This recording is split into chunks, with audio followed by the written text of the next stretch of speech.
신학의 대중화, 대중의 신학화를 꿈꾼다. 모두를 위한 신학, 신학 블록버스터 시작합니다. 선도 3장, 종교개혁의 주류, 루터, 스빙글리, 칼뱅 시간입니다. 익숙한 이름이 나오니까 좀 일단 반가웠어요. 그 전에 이제 우리 또 늘 하던 저희 순서가 있죠. Previously on 신학 블록버스터.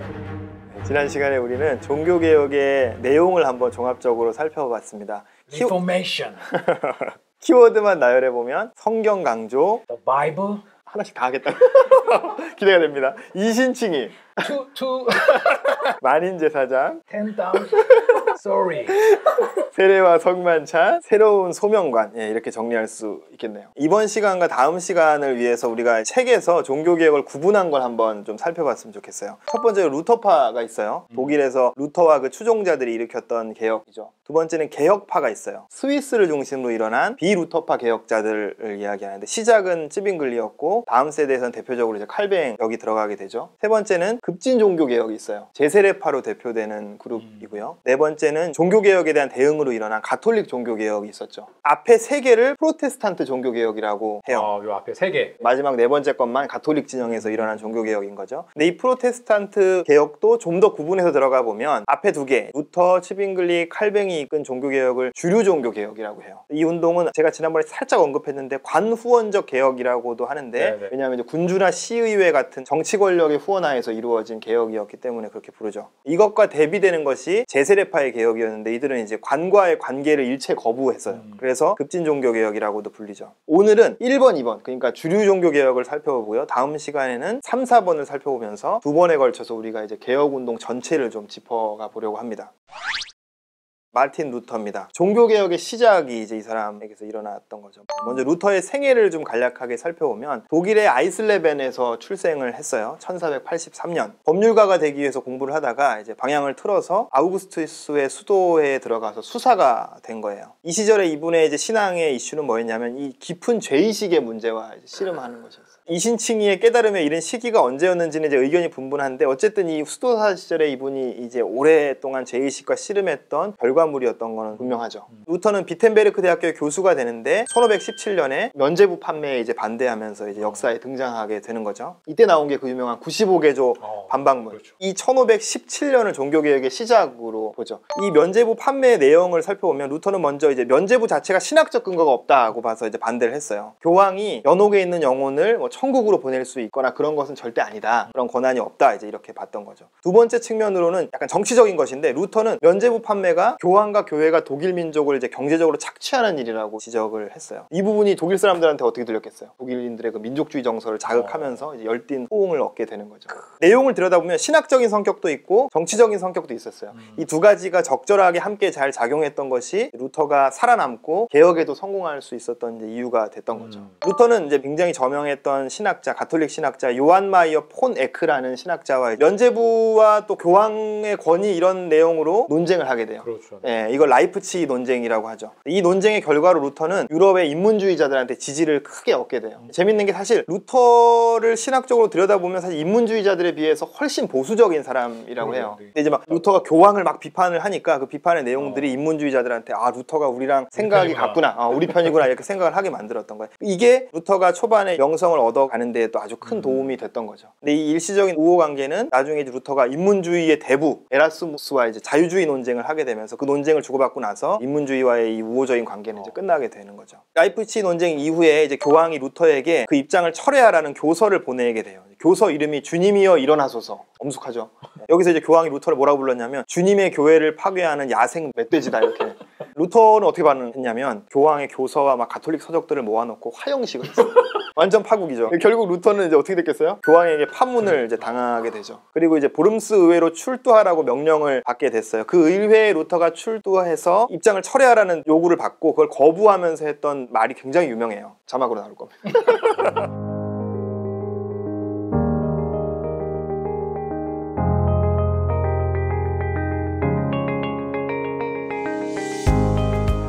루터는 뭐 이제 죽은 목숨이죠. 이제 누구든지 황제의 징계를 대행한다는 명목으로 루터를 잡아다가 죽일 수 있는 상황이었어요. 루터를 마음으로 지지하고 있었던 작센 지방의 선제후 프리디라는 분이 루터를 납치해서 비밀리에 아르트부르크 성에다 이제 가둔 거예요. 거기서 이제 루터는 안전하게 성경도 번역하고 책도 쓰고 하면서 이렇게 잘 지낼 수 있었죠. 그리고 이제 다시 비텐베르크로 돌아와요. 비텐베르크에서는 루터의 동료들이 루터의 사상을 따라서 이제 개혁을 해나가고 있었는데 그걸 이어받아서 루터가 이끌어가게 된 거죠. 스토리가 뭐 한편의 영화 같더라고요. 맞아요. 예. 이러면서 루터는 이제 독일을 넘어서 유럽 전 영역에서 종교개혁의 상징과도 같은 인물이 되었죠.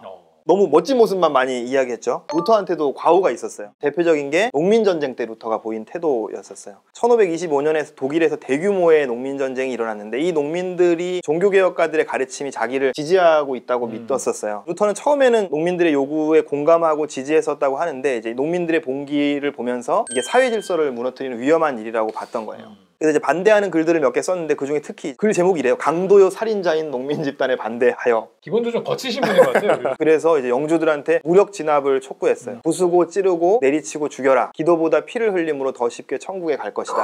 노세는 채찍을 맞기를 원하며 평민은 폭력으로 지배되길 원한다. 책 내용 전체가 이런 식의 막말로 되어 있지는 않고 나름의 논리들이 있으나 이제 어떤 자극적인 문구들을 뽑아내서 보면 이런 표현도 있을 만치 센 글이었던 거예요. 이 일로 사실 루터의 평판이 굉장히 손상되게 되는 거죠. 루터가 이렇게 반응하게 만든 신학적 입장을 이제 흔히 두왕국 교리라고 불러요. 단순하게 말하면 영적 사회의 통치와 세속 사회의 통치를 구분해야 한다는 거예요. 하나님은 세속 왕국인 국가는 법 아래에 놓았고 영적 왕국인 교회는 복음 아래에 두셨다. 그러므로 백성으로서 우리들은 국가의 법에 순종해야 한다. 이렇게 이제 이야기한 거죠. 일리는 있어요. 근데 이제 한계도 그만큼 뚜렷하다는 거예요. 왜냐하면 이 입장은 국가가 가하는 폭력은 무조건 정당하다라고 보게 만드는, 그렇게 너무 쉽게 사용될 수 있었던 거죠. 이 관점으로 보면 언제나 농민들의 봉기는 범죄고 국가의 폭력은 이제 합법적이고 정당하게 되는 거니까요. 유대인들에 대한 루터의 태도 역시도 굉장히 비판받고 있어요. 부정적인 태도를 가지고 있었는데 여기에 대한 이제 반론도 있는데, 루터 역시 자기 시대의 사람으로서 당시 광범위하게 퍼져있던 반유대주의적 의식을 공유한 것이지 루터가 유별났던 건 아니라는 거죠. 인문주의의 상징과도 같았던 에라스무스도 굉장히 반유대적인 사상을 가지고 있었다고 해요. 그러니까 당시 그냥 분위기였다는 거예요. 근데 이제 나치가 유대인을 탄압할 때 루터의 주장을 활용했던 게 이제 굉장히 큰 역사의 비극이었던 거죠. 이거에 대한 반론도 역시 후대의 악인들이 그걸 어떻게 활용했는지에 대한 책임을 루터한테 물을 수 있는가라는 반론도 있죠. 여기에 대한 판단은 이제 시청자들의 몫인 것 같아요. 또 뭐 루터의 과거를 들자면 이제 성찬 논쟁에 있어서, 성찬 논쟁이 뜨겁게 일어났을 때가 종교개혁 교회들이 힘을 합쳐야 되는 중요한 시기였는데 이 개혁자들이 서로 하나 되지 못하고 종교개혁의 동력이 굉장히 떨어지게 만든 결과가 이제 된 거죠. 이게 결렬된 것도 결국에는 찌빙글리는 그때 굉장히 유연한 태도로 나왔는데 루터의 그 꼬장꼬장한 태도가 굉장히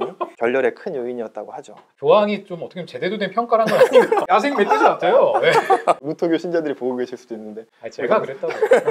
거대한 중세교회의 권력에 맞서서 새로운 시대를 열어젖혔던 거인인 건 너무 분명한 것 같아요. 이분은 말년에 뭐 어지럼증, 결석 등 건강 문제로 고생을 하다가 만스필트라는 지방의 독일 귀족들 사이에 분쟁을 중재하러 가서 수명이 다해서 이제 숨을 거두었다고 하죠. 이어서 우리 책은 루터의 개혁 내용을 정리해주고 있는데 지난 시간하고 굉장히 많이 겹쳐요. 그래서 설명을 생략하고 키워드만 그냥 나열하면 성경을 중시했고 교육을 중시했고 이신칭의, 만인제사장주의, 부왕국 교리 뭐 이런 정도로 정리할 수 있을 것 같습니다.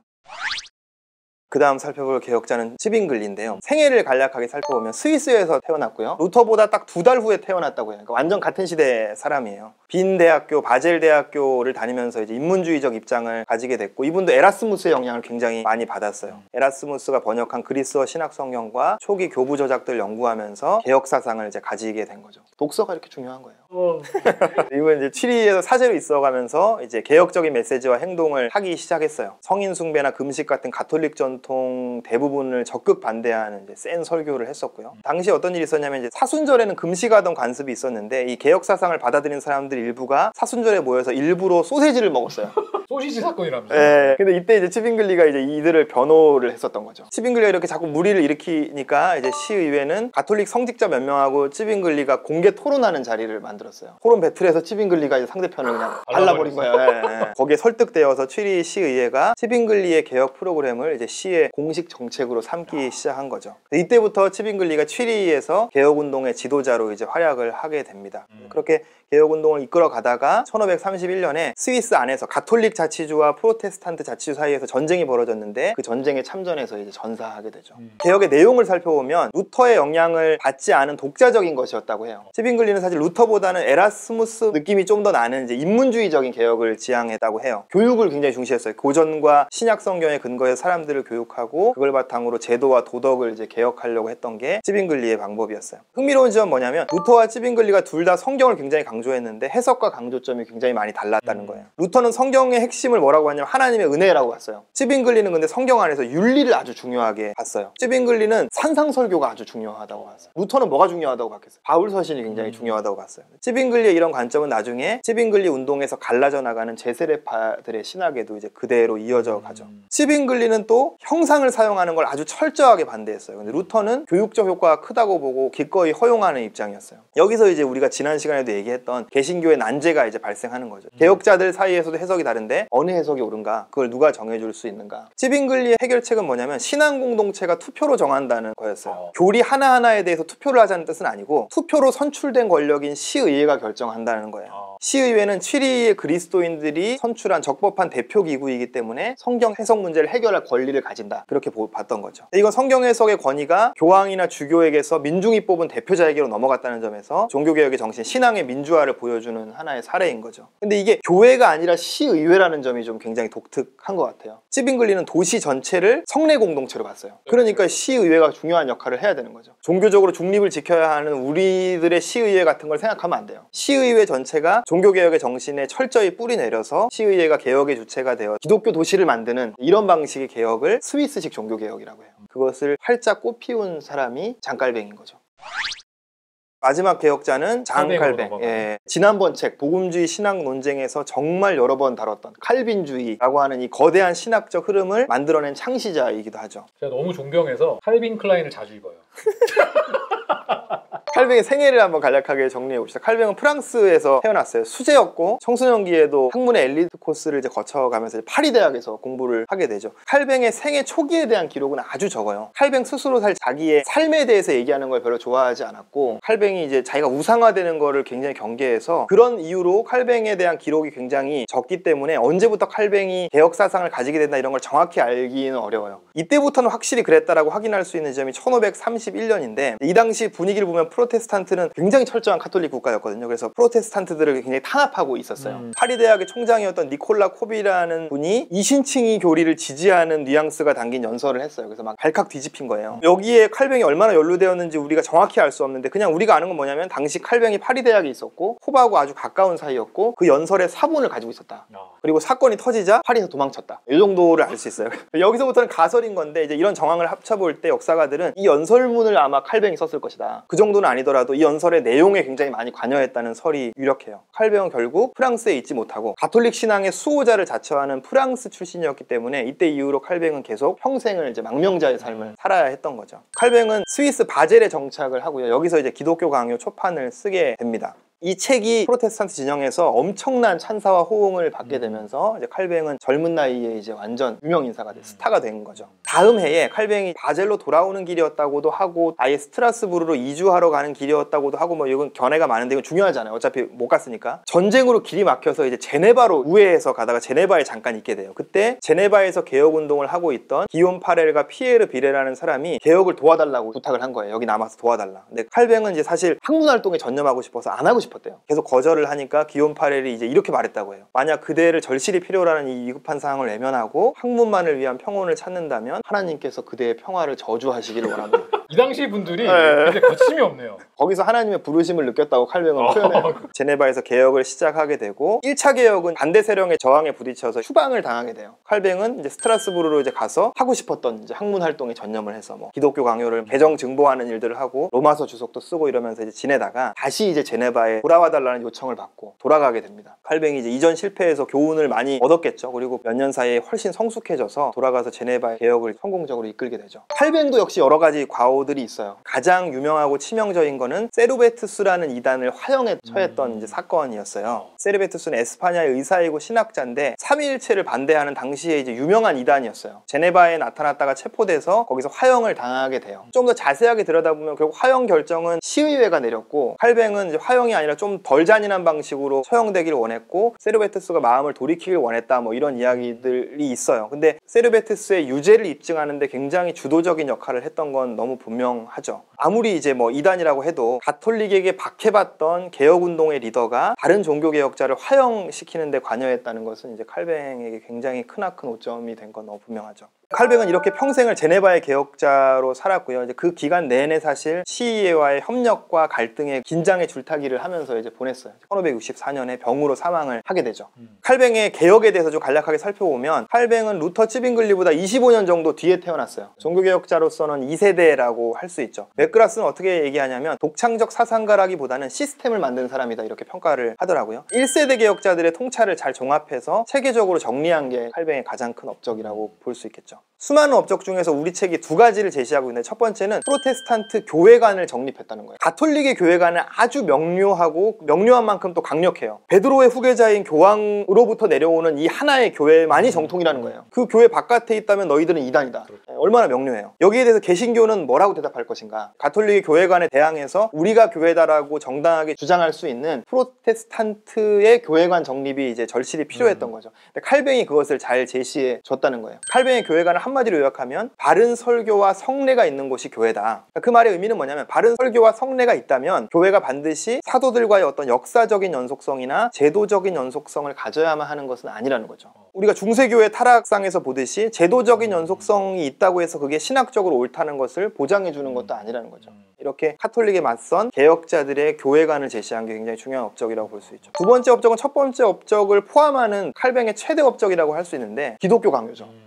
기독교 강요는 이제 1536년에 초판이 나오고 이제 개정판이 수차례 나오다가 1559년에 최종판이 나왔는데 칼뱅이 5년 있다가 사망을 했어요. 무슨 말이냐면 평생 동안 내용을 덧붙여가면서 개정했다는 거죠. 초판은 되게 분량이 작았는데 6챕터, 최종판은 80챕터. 포켓북으로 시작해서 백과사전이 됩니다. 필생의 역작이라는 말을 정말 이럴 때 쓰는 건데 이 책의 특징은 하나님의 주권과 성경의 권위를 매우 강조한다는 거예요. 이거 어떤 느낌이냐면 저희 복음주의 신학 논쟁에서 칼빈주의가 했던 얘기 다 떠올려 보면 돼요. 이거는 이제 칼빈 신학의 특징이면서 이후에 칼빈주의자라고 부르는 이제 칼빈의 후예들의 특징으로 고스란히 이어지게 되는 거죠. 칼뱅이 성경의 권위를 강조한 방법을 보면 중요하다 계속 반복해서 말한다고 권위가 생겨나는 건 아니잖아요. 성경의 중요성을 어떤 명제나 슬로건으로만 외친 게 아니라 철저하게 성경에 기반해서 아주 방대하고 종합적인 신학 체계를 세우는 일을 해내는 것으로 성경의 중요성을 보여준 거예요. 우리 책의 표현을 그대로 쓰자면 성경이 기독교 신앙과 구조를 확실히 이해하게 해주는 기초 역할을 할 수 있다는 것을 실증해 보였다. 이 일을 중세했던 사람이 토마스 아퀴나스였어요.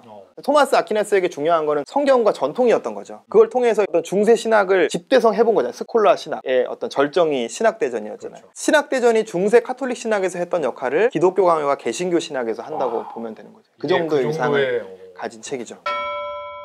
네, 오늘 오랜만에 또 책 한번 소개하려고 합니다.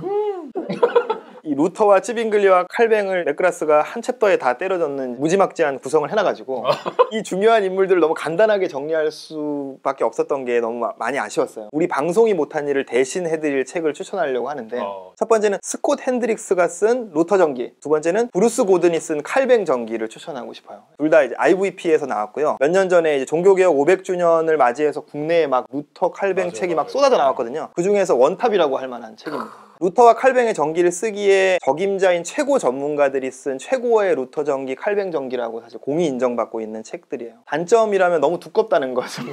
책 두께를 보면 아마 이런 생각이 들 거예요. 내가 루터와 칼뱅에 대해서 이만큼이나 굳이 알아야 하나. 지금 딱 제 생각에도 어떻게 그래서 이제 이런 두꺼운 전기를 재밌게 읽는 팁을 좀 드리려고 하는데 전기는 소설책이랑 다른 것 같아요. 소설은 스포일 당하면 망하는 거잖아요. 내용을 몰라야 되는데 전기는 그 인물에 대해서 전혀 모르면 오히려 더 헤매게 되고 좀 재미가 반감돼요. 인물의 생애에서 중요한 내용만이라도 좀 숙지한 상태에서 읽으면 이해도 잘 되고 재미도 있거든요. 방송에서 루터와 칼뱅 부분을 반복해서 5번 정도 보시면서 뼈대를 잡으시면 좋을 것 같아요. 하필이면 또 이런 옷을 입고 그 다음에 이제 이 두 전기를 읽으시면 미리 잡아놓은 뼈대에 살이 붙으면서 이거 그때 봤던 그 얘기 이렇게 하면서 정말 재밌고 유익한 독서가 될 겁니다. 그러니까 충격적. 손도 벌써 이렇게 5번을 강조하세요 계속. 오늘 이렇게 기독교의 역사 3부 3장 종교개혁 시대의 주류 인물들 우리 3명을 또 우리 함께 쭉 살펴보았는데요. 저희는 다음 시간에 찾아오는 걸로 하고 인사드리도록 하겠습니다. 수고 많으셨습니다. 감사합니다. 감사합니다.